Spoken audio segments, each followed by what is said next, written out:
Well, we've had a lot to digest this morning, I think. Let me get my pieces pulled together.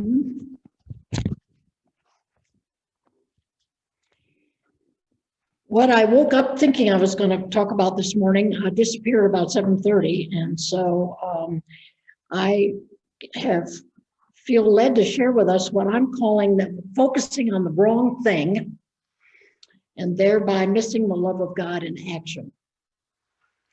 And I'm going to draw on a story that appears in the 3 synoptic gospels, that is first in Mark, then elaborated a little bit by Matthew and a little bit more by Luke. And I want to read all 3 of these so that we can hear the differences and think about what I'm suggesting is that by focusing on the wrong thing, we are missing the love of God in action. So the first story comes from Mark 3, verses 1 to 6. And this is speaking about Jesus, obviously. Again, he entered the synagogue, and a man was there who had a withered hand. They watched him to see whether he would cure him on the Sabbath, so that they might accuse him. And he said to the man who had the withered hand, "Come forward." Then he said to them, "Is it lawful to do good or to do harm on the Sabbath, to save life or to kill?" But they were silent. He looked around at them with anger. He was grieved at their hardness of heart and said to the man, "Stretch out your hand." He stretched it out, and the hand was restored. The Pharisees went out and immediately conspired with the Herodians against him, how to destroy him. So that's the original story in Mark. Let's hear what Matthew does with that same story. In Matthew 12, 9 to 14.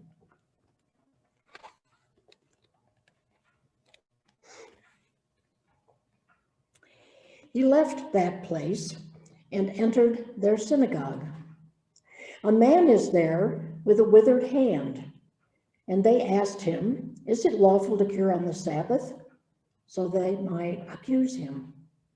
He said to them, "Suppose one of you has only one sheep and it falls into a pit on the Sabbath. Will you not lay hold of it and lift it out? How much more valuable is a human being than a sheep? So it is lawful to do good on the Sabbath." Then he said to the man, "Stretch out your hand." He stretched it out, and it was restored as sound as the other. But the Pharisees went out and conspired against him, how to destroy him.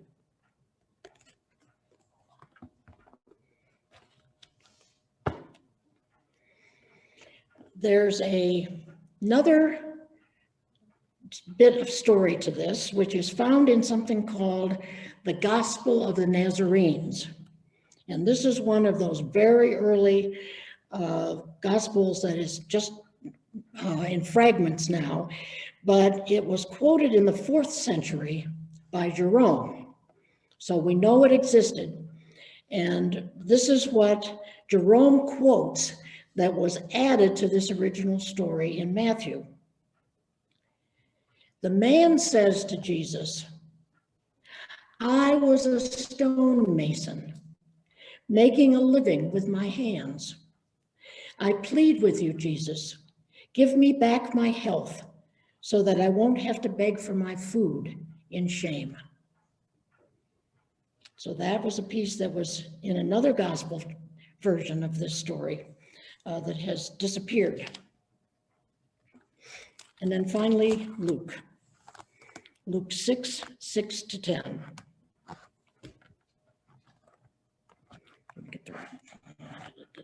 Okay.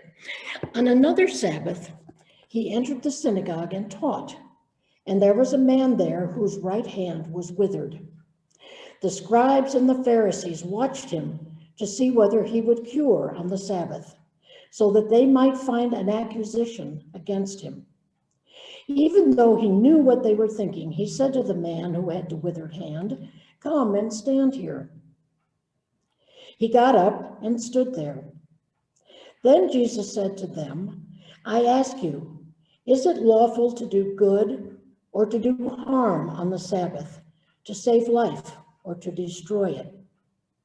After looking around at all of them, he said to him, "Stretch out your hand." He did so, and his hand was restored. But they were filled with fury and discussed with one another what they might do to Jesus.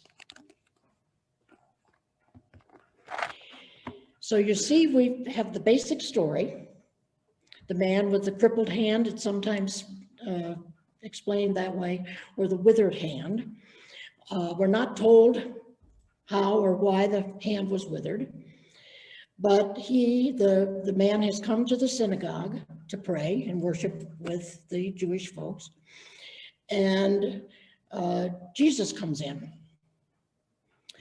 And Mark doesn't tell us who the they are until the end of the story. Luke is a little more elaborate, and as is Matthew. And one of the things that scholars have noticed about this story is that Jesus doesn't say or do anything except to say, "Hold out your hand." We saw that in all three versions of this story. Hold out your hand. Immediately, the hand is cured. So the question that people have raised who look at these things is, what's the problem here? Jesus didn't do any miraculous curing that day. He simply said, "Hold out your hand," and the hand was cured. And so apparently, our scholars have felt that, well, this would not have offended any of the Pharisees, because Jesus did not use a formula. He did not pretend to be God. He did not do anything but say, "Hold out your hand." So I got me thinking this morning, what's the problem here? What is the issue here that people are concentrating on, and that we tend to concentrate on when we read this story? Well, what can be done on the Sabbath? What are you allowed to do on the Sabbath, and what are you not allowed to do on the Sabbath? How do we observe the Sabbath as good Jews? And we looked at a lot of that when we were looking at some of the Hebrew Testament and Bible study, that there are lots and lots of laws about what you can do on the Sabbath and what you can't do on the Sabbath. And so if you're looking for, oh, he's not observing the Sabbath, then you can find something, I'm sure, that Jesus is not supposed to be doing. So that's one concern, one issue for some folks. Another big issue, it seems to me, is who is Jesus? How dare he walk in here and do these things? He's just the carpenter's son. He's just, there are these stories about him, but who the heck is he? And this story shows up in different places in these three Gospels. So in Mark, Jesus has already chosen his disciples. And in Matthew and Luke, the next thing he does is go out and choose his disciples, and the 12 are named right after this episode. But the big question, I think, for us is, who is Jesus? And certainly this was the issue at this time in about 2930 CE. Who is this guy? And the stories are flying like crazy because he's been healing people and people have been cured. But we're not so sure about who he is. So I think that's another controversy here that's part of this story. There's also a fear of something new. I think that for many of us, the idea of doing something different or of some power that we don't understand, I've never seen that before. I don't see how that can be true. I think that some of that's going on in this story, that we don't understand it, and it's scary because it's never happened before, and there's a fear that we can't control the situation anymore. We can't control what goes on in the meeting house, control what goes on in worship. The synagogue, you read the right parts of Torah, and that's how you behave. So I think there's a fear of something new. I think also there's a threat to the established ways of viewing the world, to tradition. That it's related to the fear, but it's also remembering that Jews want to do the right thing. They want to please God. They want to lead the life that is pleasing to God, and that's what these rules are about. What do I have to do to please God? Well, you do X, Y, and Z. And so when something is done outside of that tradition, it's shocking, or you have to think about it. I mean, I'm trying to think of I guess the closest I can think of with a Quaker, at least in our tradition, is if we all had a water baptism back there in the bathtub, we'd say, wait a minute, that can't be. I mean, that's not what we do. And when we do that, this is outside of our tradition. This is outside of our expectations, and therefore it's questionable. And I think the other controversy that occurs to me here is that we're still trying to figure out who God is. That Jews have a good concept of Yahweh as judge and creator and all these other powerful names that go along with the Hebrew Testament God. And so now we are seeing God operating in a way that we're not used to. And we're seeing God working through an individual person that we're not quite sure who that guy is. And we're getting very nervous about all this. And so how do we respond? Well, we respond in the way that these three stories indicate. And that is you notice that the Pharisees' reaction varies a little bit between we've got to figure out how to kill this guy and where's the closest cliff we can push him off of, to, well, we're very worried about this and let's get together and talk about what we should do. And we're disgruntled. So there are different reactions. If you remember that Luke is the last of the three synoptics, so it's probably written around 90. By then, the temple has been destroyed, and the power of Jesus's ability to heal and God to heal through Jesus is all very much a part of the tradition now, the story. And so that is part of what's going on with these different stories. And so I'm submitting that when we focus on the wrong thing, we run the risk of missing the love of God in action in our world. And I found a fascinating passage in George Fox's journal that I didn't ever really pay any attention to before, but I want to read it to you because George Fox, I think, came to this conclusion long before certainly I did, and maybe a lot of us. So he's writing in 1648 and talking about he's now traveling in the Lord's service as the Lord told him to do. And he comes to Nottingham. The mighty power of God was there among friends. From Nottingham, he went to Clawson, and the mighty power of God was there also in several towns and villages where friends were gathered. Now, here's what I find interesting in light of what we're sharing this morning. While I was there, the Lord opened to me three things relating to those three great professions in the world: physic, divinity, so-called, and the law. And he showed me that the physicians were out of the wisdom of God, by which the creatures were made, and so know not the virtues of the creatures, because they were out of the word of wisdom by which they were made.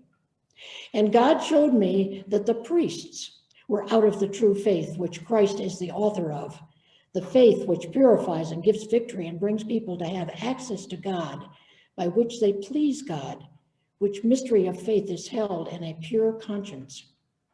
God also showed me that the lawyers were out of the equity and out of the true justice and out of the law of God, which went over the first transgression and over all sin and answered the Spirit of God that was grieved and transgressed in man.